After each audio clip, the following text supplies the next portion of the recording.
بعد ما ظبطنا السكريبت بتاعنا بحيث ان احنا عرفنا ايه اللي هيروح في الاي اي بي وايه اللي هيروح في الاي اس بي، هنبتدي نغير في السكريبت بحيث ان هو يبقى ممكن نستخدمه عشان نخترق الجهاز ده. هنبدأ اول حاجة ايه اللي احنا المفروض نبعته علشان الكمبيوتر يخترق السيستم. فانا بدل محتاج ما ابعت حروف سي، يعني طبعا حروف الاي ملهاش لازمة، حروف البي هبعت مكانها حاجة تنفورس او تجبر البرنامج انه ينفذ كود معين، لكن الكود نفسه لازم يتحط في مكان السي اللي هو البيلود، الكود اللي هيتنفذ عند الفيكتور. فالبيلود هنحطه مكان السي، لكن في نقطة مهمة، احنا لاحظنا ان السي اللي اتفضل منها كام. لو احنا فتحنا السكريبت هنلاقي ان السي فاضل منها 4733، يبقى لازم يكون البيلود اللي يتبعت يكون اقل من 4733، لان اتفقنا التوتال اللي بيوصل كراشنج السيستم 5000، والرقم ده مهم جدا. طيب منين اجيب البيلود؟ ممكن ببساطة هنا نروح لباك تراك بنتريشن، طبعا في مواقع كتيرة بتحصل فيها بيلودز او كودز يعني، ونروح للميتا سبلويت واختار فيرجن 2 وبعدين اختار الويب انترفيس. احنا بالفعل شفنا الميتا سبلويت ده قبل كده كبرنامج للفولنربيلتي والاكسبلويت، لكن شفناه ليه مسألة الفولنربيلتي والاكسبلويت والكلام ده هنا هنشوف عشان نجيب منه البيلود، نجيب منه كود يتنفذ واستبدل بيه حروف السي. فهنفتح كده ببساطة وهنروح نكتب الاي بي، يعني احنا بنفتح الميتا سبلويت فريم ورك 2، بيفتح لي براوزر، بيفتح لي شاشة يقول لي اكتب الاي بي ده اللي هو 127 دوت 0.0.1 نقطتين 5 اللي هو اللوكال هوست يعني. فبفتح اللينك ده بلاقي فيه الشاشة دي اللي شفناها قبل كده، بس كنا بنشتغل على الاكسبلويت. الحين انا بدور على بيلود، عايز احط بيلود، فبدوس على البيلود فبيجيب لي كل البيلود، طبعا حسب الفيكتيم، هل هو عنده لينكس عنده ويندوز. احنا بندور على بيلود خاص بالويندوز، طبعا ده المفروض تكون انت عملته في البداية، عرفت الفيكتيم عنده ايه.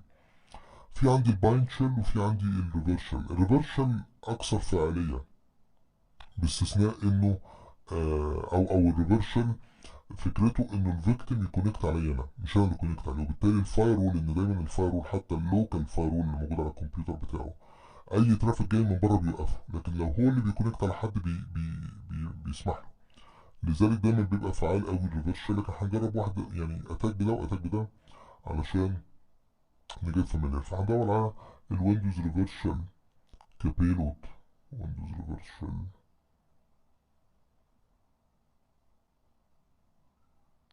ويندوز ريفرشل اهوت، تمام. وبعدين هيبتدي يديني تفاصيل الريفرشل، اللي انا هعمل لك شيل لما تبعته للفيكتيم هيكونكت باك على الكمبيوتر بتاعك، ده الاي بي بتاعك، لو انت عايز تخليه يكون كونكت على كمبيوتر تاني تحط التاني، وهيكونكت على بورت 4321. طبعا مفيش مشكله انك تسيب البورت ده، ده معناه انك لازم تفتح لكمبيوترك بورت 4321 وتستنى الكونكشن من الفيكتيم لما يفتح البرنامج. لكن عشان ما يحصلش لخبطه لان التاني كمان 4321، خليني احط اي بورت تاني 444 او 5، فاحط 4444. فكده انا قلت له ان انا عايزك يكونكت عندي على الكمبيوتر بتاعي على البورت ده، ده الاي بي بتاعي اللي هو بتاع الباك تراك، والبورت ده مهم جدا انك تبقى عارف عشان تعمل ليسننج وتستنى الكونكشن، وتروح دايس على جنريت بيلود. ادي البيلود اللي انت هتحطه في السكريبت بتاعك. بس قبل ما اخده وانقله لازم ابص على السايز بتاعه، السايز بتاعه كام؟ 312. اوكي، فهناخد السكريبت ده زي ما هو كده من اوله.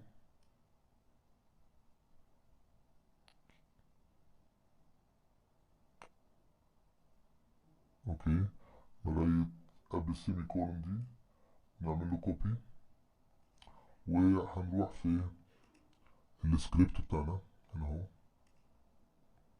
وفي السكريبت بتاعنا نروح نعمل فاريبل جديد نسميه مثلا شيل، نسميه حاجة انت عايزها شيل ايكوال، نفتح قوس وننقل الحاجة اللي احنا، طبعا انا بعمل فاريبل ما بحطوش زي ما هو في جملة البفر عشان ما يبقاش حجمه كبير فيربكني شوية. فهنعمل له ملناهوش ولا ايه، ننقله تاني اهوت، كوبي، نحطه في السكريبت بتاعنا هنا اهو تحت اسم شيل بيست. تمام. وبعدين نقفل القوس في النهاية. وبالتالي لما اجي اتعامل معاه في الجملة اتعامل بس اقول له هات شيل او انقل شيل او كده، يبقى اسهل في التعامل يعني. ونيجي في جملة البفر نحط ايه قبل الاكس 43 هنا، نحط كلمة شيل يعني ابعت لي الشيل و بلس الاكس 43 متبقية. يتبقى حاجة يعني هي ايه؟ احنا اتفقنا ان التوتال لازم يكون 5000، ف 312 بتاع الشيل دي لازم اشيلهم من 4733، فلازم اروح في 4733 واشيل منهم 4000 يعني 4733 وهنشيل منهم 312. اوكي. فيعملوا سوري انا اسف. تاني 4733 ماينس 312 ونعمل لها ايكوال كده ونشوف هتطلع 4421. لان تاني لازم التوتال، وده في اي سكريبت لازم التوتال يكون 5000. فقلنا هنا هتبقى دي 4 كام 4 421 4 4 2 1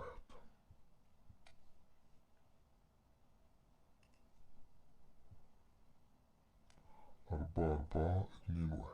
اوكي. فده اول جزء.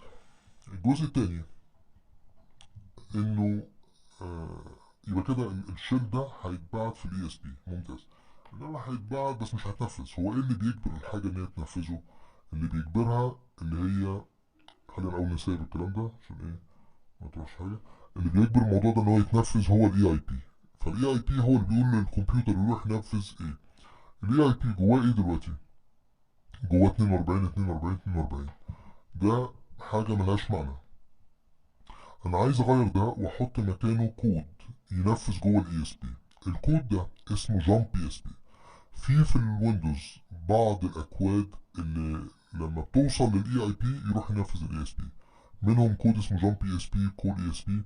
فاللي انا عايز ادور عليه، عايز ادور في الويندوز عند الفيكتيم على الكود ده واحطه في الاي اي بي، بحيث انه لما السكريبت ده يتبعت له والجامب اي اس بي ده تروح في الاي اي بي اوتوماتيك يروح في الاي اس بي وينفذه. خلينا نشوف.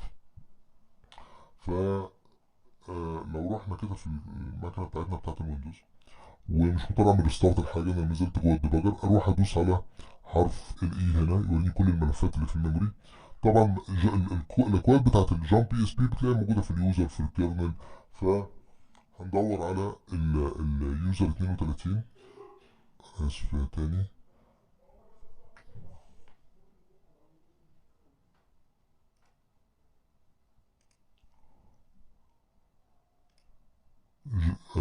الجامب اي اس بي بنلاقيها في اليوزر 32 او في الكيرنل. فلو رحنا في اليوزر 32 ادي كل اللي موجود فيه. طبعا دي ملفات ويندوز، فبتلاقيها موجودة في أي جهاز. نعمل رايت كليك وأقول له سيرش فور واختار كوماند واختار جامب اي اس بي أو اكتب جامب اي اس بي وأدوس على فاين. فهلاقي الكود زي ما انتم شايفينه حصله اللي هو ايه 7E42 93 53. يبقى الكود ده لو أنا حطيته في الاي اي بي اللي هو اللي بياخد 4 كاركتر اوتوماتيك هيروح في الاي اس بي وينفذ الحاجة اللي موجودة فيه. خلينا نشوف. احنا قلنا 7E42 93 53.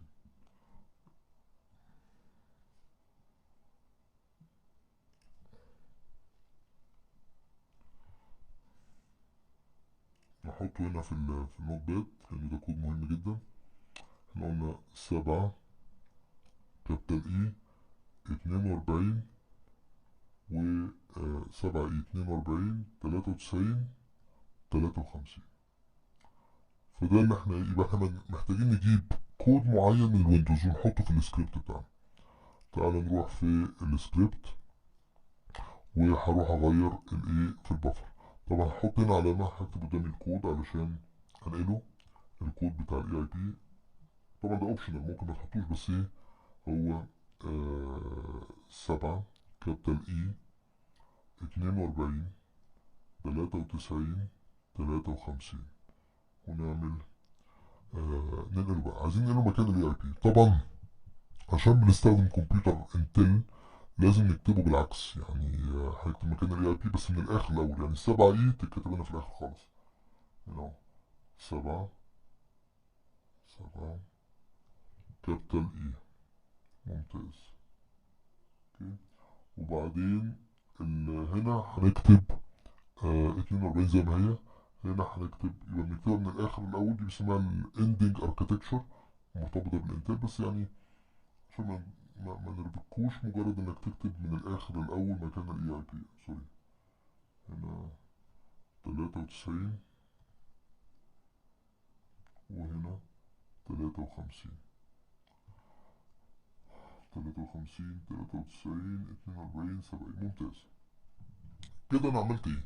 حطيت جوه الاي اس بي البيلود بتاعي اللي هو بيخلي الفيكتيم يكونكت على بورت 44، وحطيت في الاي اي بي كود معين دورت عليه جوه الويندوز اسمه جون بي اس بي، لازم تدور عليه في الويندوز بتاع الفيكتيم او في الويندوز بتاع الماشين اللي انا بتست عليه يعني. وده معناه انه لما يجي الملف ده يتبعت للفيكتيم ويروح الجون بي اس بي جوه الاي اي بي مكان ال 42، اوتوماتيك الكمبيوتر رايح جوه الاي اس بي يشوف جواه ايه وينفذه. المفترض نظريا كده يشتغل، لكن في حاجه احنا بنحطها زياده علشان ايه تحسن لي شويه او تاكد لي ان الكود يشتغل ما يبقاش فيه اي احتمالات. بزود حاجه اسمها النال بايت، حاجه اسمها الاكس 90 ازودها قبل الشيل كود. دي زي ما تقولوا كده نقدر نعتبرها مساحه مساحه فاضيه علشان الكود يتنفذ فيها. فيفضل دايما ان انا احط هنا حاجه اسمها الاكس 90 قبل الشيل كود. اكس 90 وممكن احط منها مثلا 16 ملتبلاي 16 بحيث ان احنا نحط مساحه فاضيه بلس شيل ان الكود يتنفذ فيها. طبعا ال 16 زي ما احنا عارفين نشيلها من ايه؟ من التوتال بحيث ان يبقى كل 5000، فمحتاجين من هنا نشيل ماينس 16 تطلع 4405. اوكي 4 4